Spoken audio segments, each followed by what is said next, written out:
Subscribe कीजिए the perfect classes channel को और बेल आइकन को दबाइए लेटेस्ट वीडियो सबसे पहले देखने के लिए।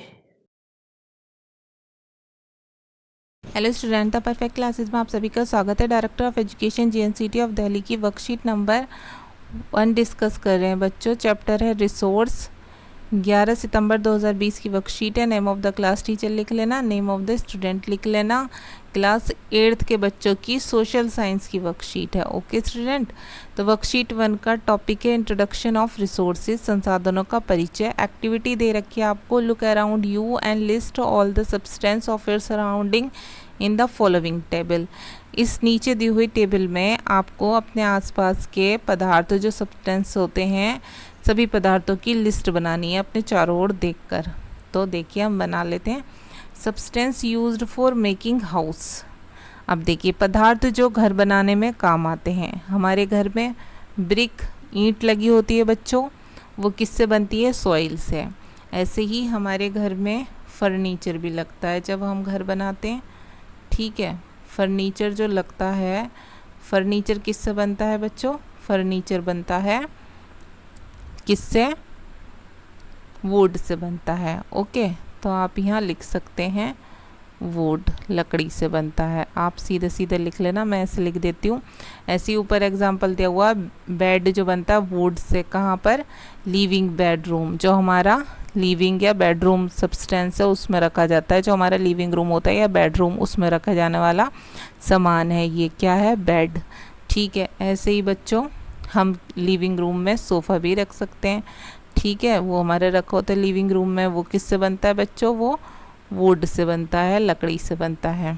अब किचन वेयर, या तो किचन में यूज़ होने वाले बर्तन या वॉशरूम सब्सटेंस, और इसका मटेरियल लिखना है कि वो किससे बनता है। जैसे चम्मच जो होती है स्टील से बनती है। ठीक है, तो जैसे चम्मच स्टील से बनती है बच्चों, तो कोई और एग्जांपल ले लो आप। कोई और एग्जांपल ले लीजिए। पेन। ठीक है, पेन किससे बनता है बच्चों? किससे बनती है? आयरन की भी हो सकती है, सिल्वर की भी हो सकती है।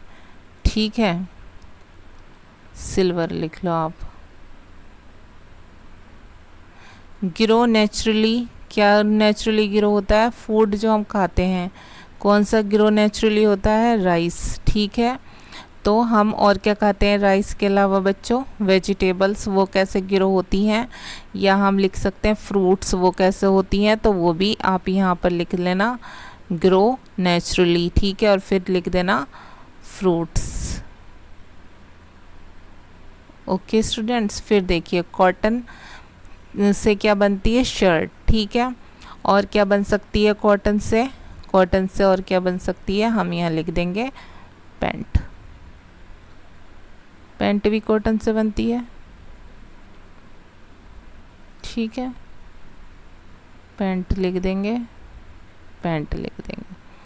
ऐसे ही फॉसिल फ्यूल क्या होता है? पेट्रोल। दूसरा फॉसिल फ्यूल क्या लिख सकते हैं हम? डीजल लिख सकते हैं। या फिर और फॉसिल फ्यूल कौन से होते हैं? कैरोसिन लिख सकते हैं हम यहाँ पर। ठीक है, तो यहाँ पर लिख लीजिए डीजल। ओके स्टूडेंट्स, तो ये हो गई टेबल आपकी। अब आगे देखेंगे। Now categorise some, now categorise some these substance in 2 groups. अब ऊपर लिखे हुए को हमें 2 में बांटना है कि कौन से सब्सटेंस की इकोनॉमिक वैल्यू होती है, किसकी इकोनॉमिक वैल्यू नहीं होती। मतलब किसका आर्थिक मूल्य होता है, कौन सी चीज़ हमें पैसों में मिलती है, कौन सी हमें बिना पैसों के भी मिल सकती है। तो लकड़ी और सॉइल हमें बिना पैसा खर्च किए भी मिल सकती है, जंगलों से या कहीं ऐसी जगह जहाँ बहुत सारी मिट्टी हो या लकड़ियों का ढेर पड़ा हो, हम वहाँ से उठाकर ला सकते हैं ज़रूरत पड़ने पर, अगर हमें थोड़ी बहुत चीज़ की ज़रूरत है। लेकिन बेड की बात करें या चावल, राइस या स्पून या शर्ट या पेट्रोल, तो इन सब का आर्थिक मूल्य होता है, ये हमें ख़रीदनी पड़ेंगी। ठीक है, पैसे देने होंगे इसके लिए। नेक्स्ट देखिए, do you believe that both are important. क्या आपको लगता है ये दोनों चीज़ इंपॉर्टेंट है? इन दोनों की बात हो रही है, जिनका आर्थिक मूल्य होता है वो भी, जिनका आर्थिक मूल्य नहीं होता वो भी। तो हम लिख देंगे बोथ आर इम्पोर्टेंट, दोनों ही महत्वपूर्ण हैं। बिकॉज, क्योंकि रॉ मटेरियल जो कच्ची सामग्री होती है, जैसे लकड़ी से फर्नीचर बनेगा ना, जैसे सॉइल से ब्रिक ईंट बनेगी, ऐसे ही ये रॉ मटेरियल इज़ रिक्वायर्ड किसके लिए ज़रूरी होता है बच्चों, to transform an object to resource, किसी भी ऑब्जेक्ट को एक संसाधन में बदलने के लिए, ठीक है, इसलिए हमारे लिए दोनों ही महत्वपूर्ण हैं। अब नीचे दे रखा है बच्चों, टाइम एंड टेक्नोलॉजी, समय और तकनीक जो होती है, आर टू इम्पोर्टेंट फैक्टर्स, दो ऐसे महत्वपूर्ण घटक होते हैं that can change substance into resources, जो संसाधन में बदलते हैं किसी पदार्थ को।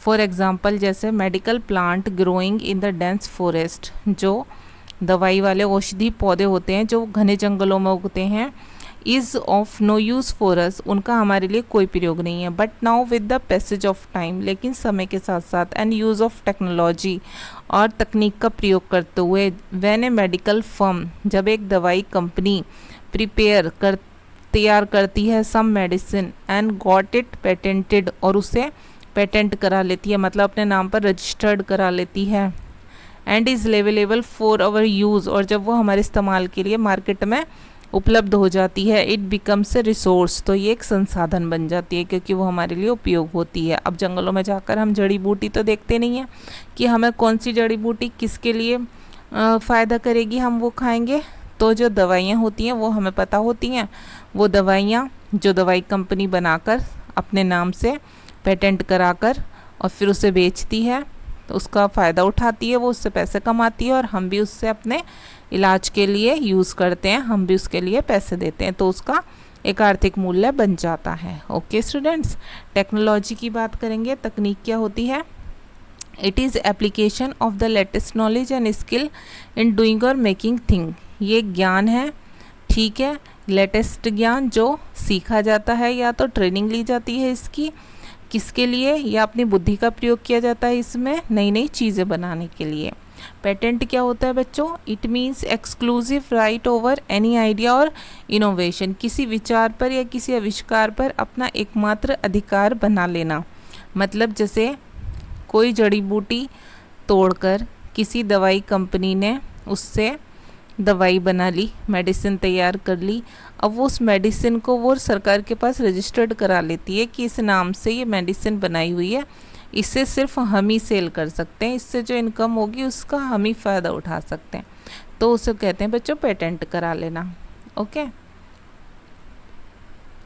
अब नेक्स्ट देखते हैं, यहाँ पर है question, now ask your Elder family members, अपने घर में अपने बड़े फैमिली मेम्बर्स से पूछिए अबाउट के बारे में, फ्यू सब्सटेंस, कुछ ऐसे पदार्थ विच यू आर यूजिंग, जो आप यूज़ कर रहे हैं नाउ अभी, but were not available when they were of your age, लेकिन वो उस टाइम पर नहीं थे जब आपके घर के बड़े, मतलब आपकी दादी दादा नानी नाना आपकी एज के थे, तो हम ऐसी चीज़ें लिख देंगे, टीवी, मोबाइल, मेट्रो एट्सेट्रा।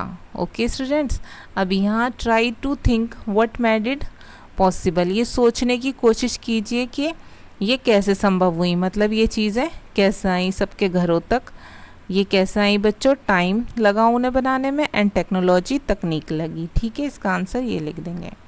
अब नेक्स्ट क्वेश्चन है, based on your observe of the above activities answer the following question, हमने जो ऊपर पढ़ा है उसको ध्यान में रखते हुए हमें इनके आंसर देने हैं। फर्स्ट क्वेश्चन है, according to you what are the main feature of a substance becoming a resources, आपके अनुसार एक संसाधन को बनने के लिए किसी पदार्थ की क्या विशेषता होनी चाहिए, तो हम आंसर लिख देंगे, when a substance used to satisfy the need of a man, जब कोई पदार्थ किसी मनुष्य की आवश्यकता को संतुष्ट करता है, मतलब संसाधन कब बनती है, कोई जड़ी बूटी है बच्चों, जैसा मैंने बताया, वो जब तक जंगल में है हमारे किसी काम की नहीं है, हम जंगल में जा नहीं सकते वहाँ, तो उसका हमारे लिए कोई फ़ायदा नहीं है, ठीक है, वो हमारे कुछ काम नहीं आ रही, तो हमें उसका पैसे भी नहीं देंगे, हम उसका कोई आर्थिक मूल्य भी नहीं देंगे, ना हम उसके लिए पैसा खर्च करेंगे, ना हम वहाँ तक पहुँच पाएँ शायद, लेकिन जब वही दवाई बनकर मार्केट में आ जाती है और हम उसे ख़रीद के ले आते हैं और उससे हम खाते हैं अपने लिए, अपने फ़ायदे के लिए, तब क्या होती है, वो हमारी ज़रूरत को पूरा करती है, हमें संतुष्ट करती है कि हाँ हमने पैसे दिए और उस मेडिसिन को खाकर हमें फ़ायदा हो गया। ओके स्टूडेंट्स, तो क्या होता है, उसका एक आर्थिक मूल्य बन जाता है, वो संसाधन बन जाती है। तो किसी संसाधन के लिए ये ज़रूरी फीचर है कि वो हमारी आवश्यकताओं की पूर्ति करें। क्वेश्चन नंबर 2 देख लेंगे। What are the factors which change substance into a resource? ऐसा कौन से घटक हैं जो किसी पदार्थ को संसाधन में बदल देते हैं? Explain by giving example for your surrounding. अपने आसपास के एग्जाम्पल से बताइए। देखिए, टाइम एंड टेक्नोलॉजी दो ऐसे घटक हैं जिससे किसी पदार्थ को संसाधन में बदला जा सकता है। और एग्जाम्पल के लिए मैं बता देती हूँ, हीरो बाइक। देखो, लोहे से और तकनीक से समय लगाकर एक बाइक तैयार की जाती है। हीरो कंपनी ने एक बाइक तैयार करी, हीरो बाइक, ठीक है, उसे पेटेंट करा लिया। अब वो हीरो नाम से उस बाइक को बेच रही है और हम लोग आने जाने में उसका यूज़ करते हैं। तो फिर क्या हो गया बच्चों, हमारे लिए हमारी आवश्यकता की पूर्ति कर रही है बाइक। और उनके लिए क्या फ़ायदा हुआ, उन्होंने तकनीक से समय खर्च करके वो बाइक बनाई, वो उसे सेल करके पेटेंट कराकर अपने नाम से उस बाइक को बेच रहे हैं और वो उससे पैसा कमा रहे हैं। ऐसे ही वर्लपूल कंपनी ने फ्रिज तैयार किया, ये फ्रिज लिखा हुआ है। तो फ्रिज क्या हुआ बच्चों, फ्रिज से लोहे से बनता है, लेकिन उसमें तकनीक लगी। खाली लोहा तो नहीं दे देते ना, वो उसमें टेक्नोलॉजी लगी होती है, वो हमारे यूज़ में आता है, हमारे घर में फ़ायदे के लिए हम यूज़ करते हैं। अब नेक्स्ट देखो, substance we obtain from nature. जो प्रकृति से हमें पदार्थ मिलते हैं वो कौन से होते हैं? देखो, फल, सब्जियां, फ्रूट्स, वेजिटेबल, फ्लावर्स, फूल, वाटर, पानी, एटसेट्रा। और इसमें हमें क्या लिखना है सबसे लास्ट में? Substance which are made by us. पदार्थ जो हमारे द्वारा बनाए गए, मतलब मनुष्य के। तो उसमें हम क्या लिख देंगे बच्चों? कार, रेल, बस, मशीन है ये, MACHINE, यहाँ पर मशीन कंप्लीट कर लेना, मशीन एटसेट्रा। ओके स्टूडेंट, तो ये आपकी वर्कशीट सॉल्व हो गई। अगर आपको मेरी वीडियो पसंद आई है तो प्लीज़ मेरी वीडियो को लाइक कीजिए, शेयर कीजिए और हमारे चैनल को सब्सक्राइब कीजिए। Thanks for watching.